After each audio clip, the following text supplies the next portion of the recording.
Olá, boa noite. Meu nome é Ana Fontes Batista, eu sou fisioterapeuta, tenho formação em neuromodulação clínica pela Universidade Federal de Pernambuco, trabalho com pediatria, neuromodulação clínica na pediatria.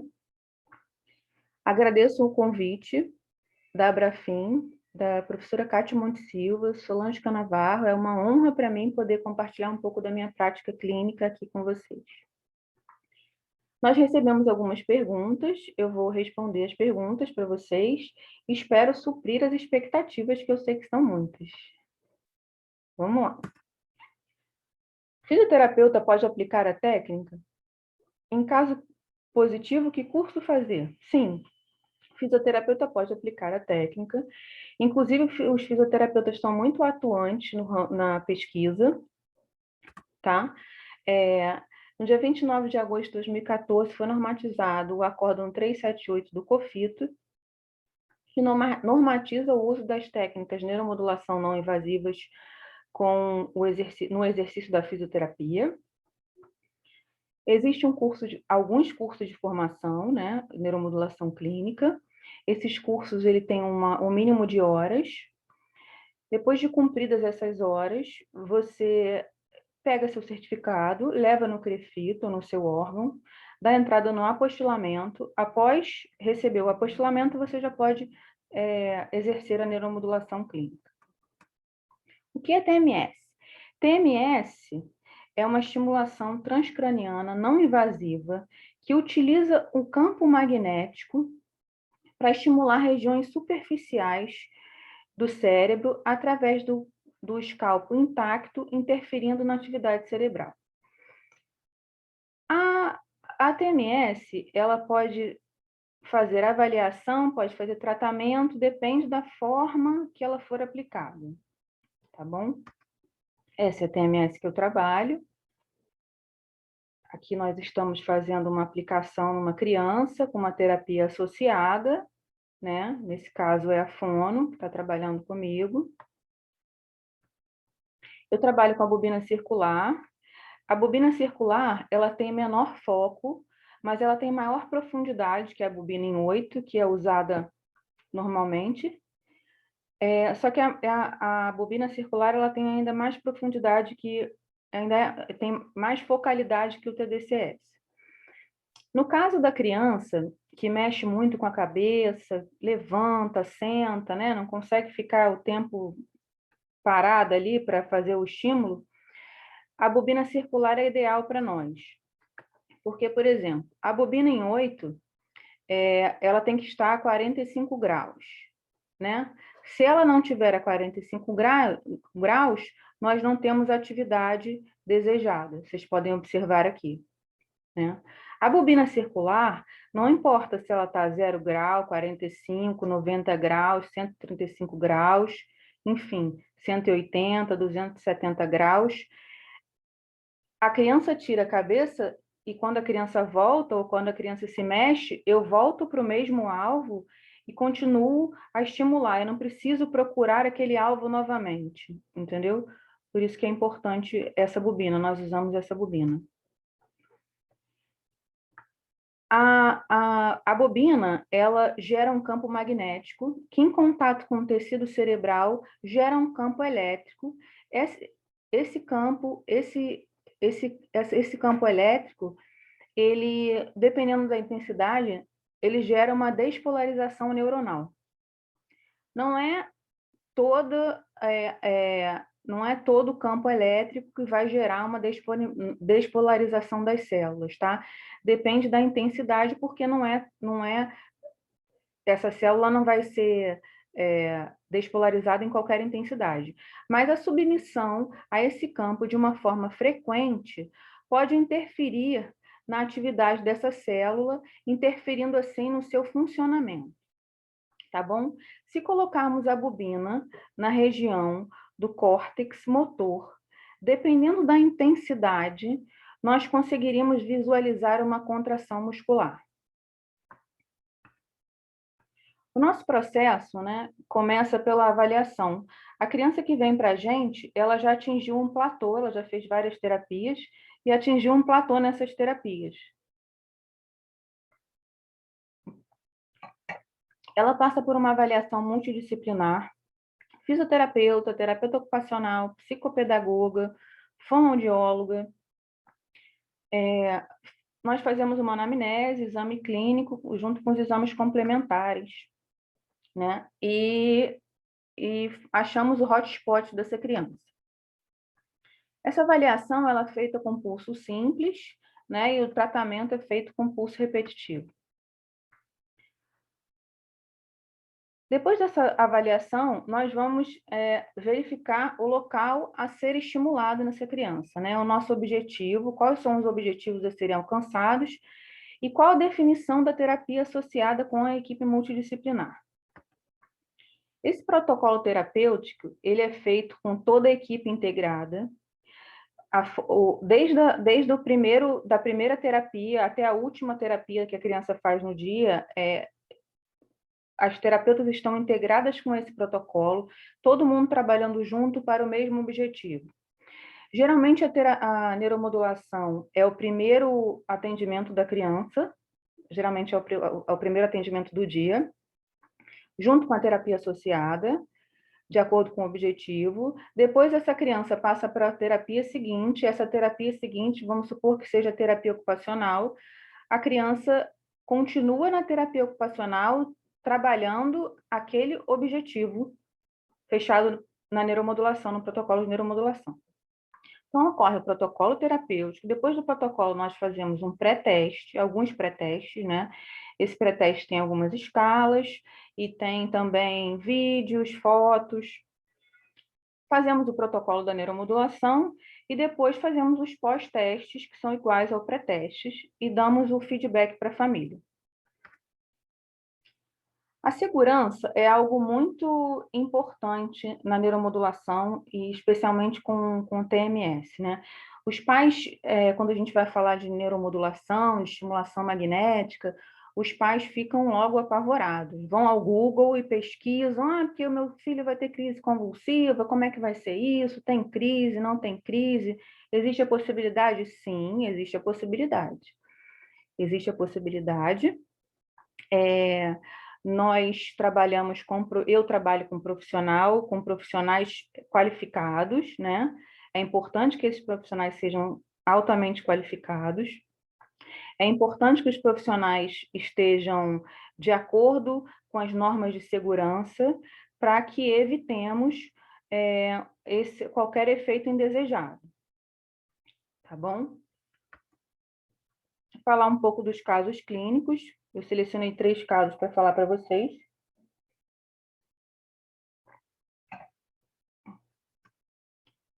O primeiro caso, importante falar que todos os casos, todos os protocolos, eles são baseados na ciência, tá? Todos eles são baseados nos artigos científicos.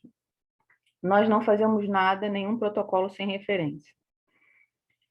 Essa criança tem 9 anos, tinha 9 anos, né? Teve uma VE isquêmico bilateral, quadriparesia mista. O alvo foi motor. O objetivo da neuromodulação tinha uma distonia que dificultava muito a comunicação alternativa e controle de tronco. O objetivo da família era a comunicação. O que acontece? Na maioria dos casos de crianças que são não verbais, o objetivo da família, a primeira coisa que a família fala é na comunicação, na fala, mais precisamente, né?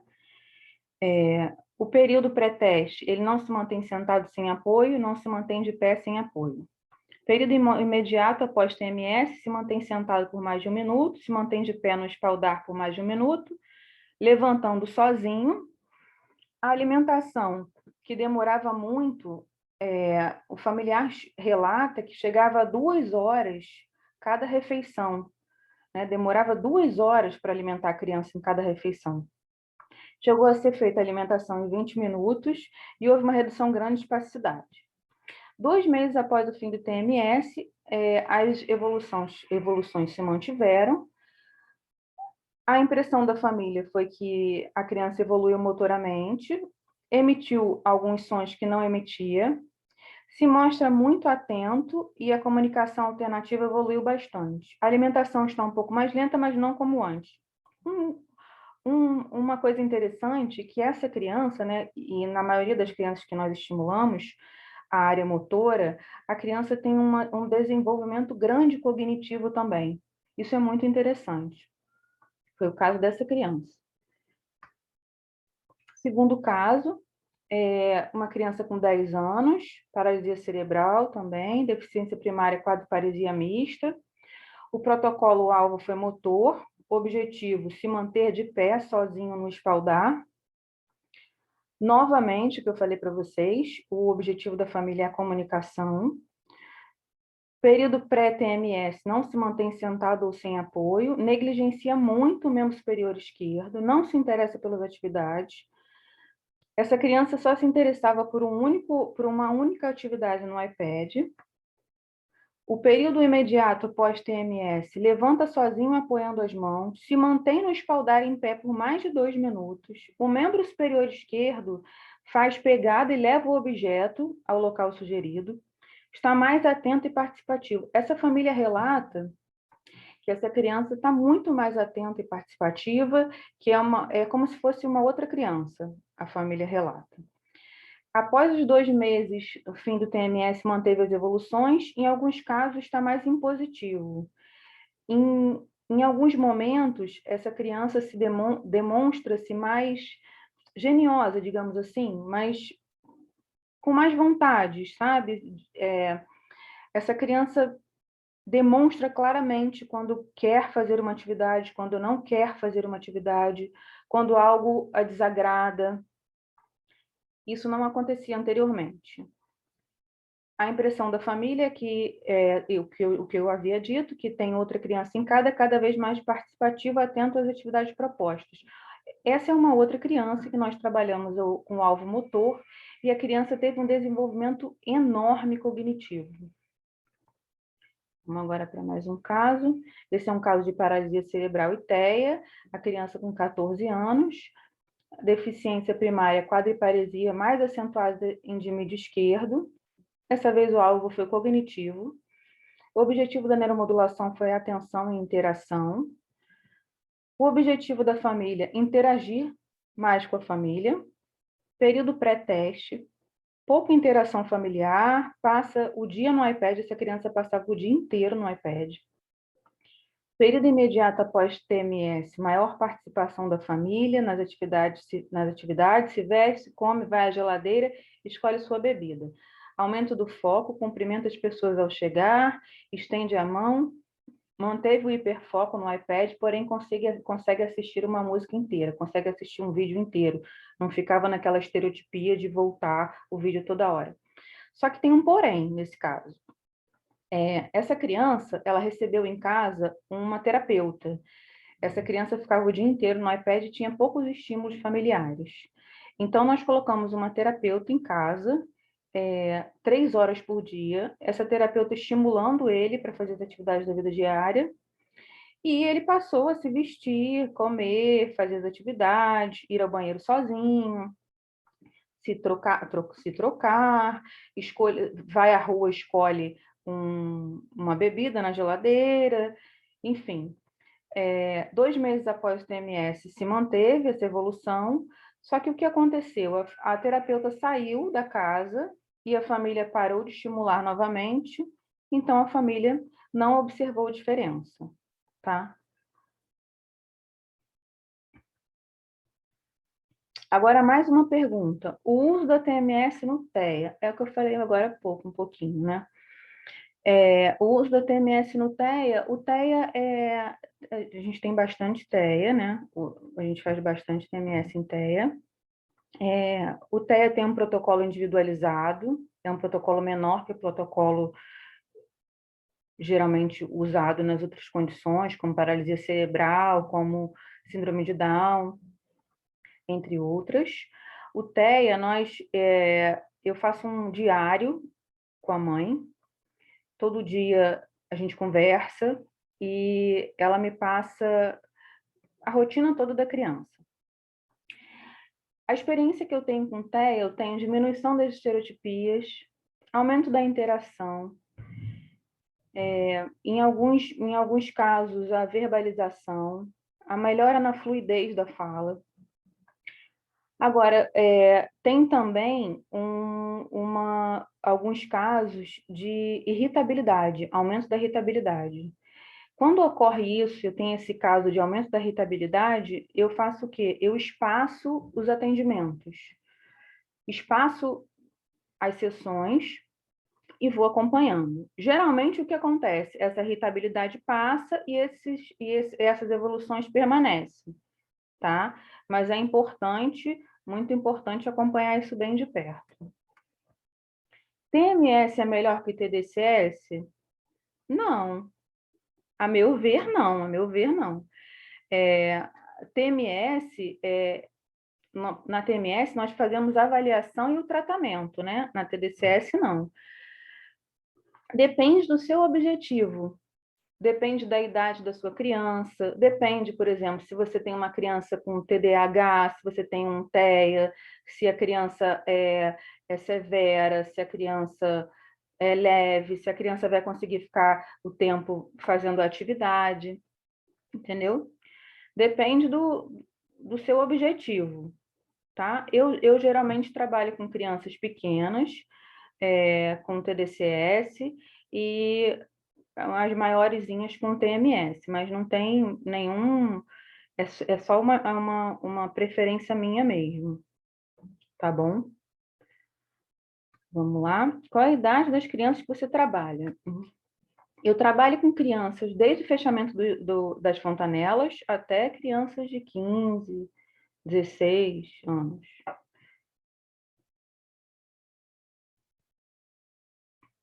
Trabalho com TMS e com TDCS, como eu disse anteriormente. Depende da criança, depende do objetivo, tá? O meu trabalho, com as crianças, ele é sempre feito de forma lúdica, com uma terapia associada. Na TMS, eu dou um intervalo maior entre os trens, para que essa criança não fique engessada na cadeira, ou no rolo, ou na gaiola. E, em alguns casos, eu faço a terapia entre o intervalo dos trens, em outros casos, não. Depende, tá bom? Varia de criança, varia do objetivo, mas eu acho que eu respondi a sua pergunta. É a cidade que eu trabalho. Bom, afinal é isso que faz valer a pena, esses sorrisos que fazem valer a pena, né? É muito gratificante trabalhar com essas crianças. Nossa, é receber amor todo dia de uma forma pura, sabe? É maravilhoso, assim. Eu amo o que eu faço, amo trabalhar com neuromodulação clínica com as crianças, sou completamente realizada e é isso. Aqui está o meu e-mail. Se vocês quiserem tirar alguma dúvida, fazer alguma pergunta, pode me mandar um e-mail diretamente, tá bom? Eu estou disponível para ajudar. É isso. Muito obrigada. Até a próxima.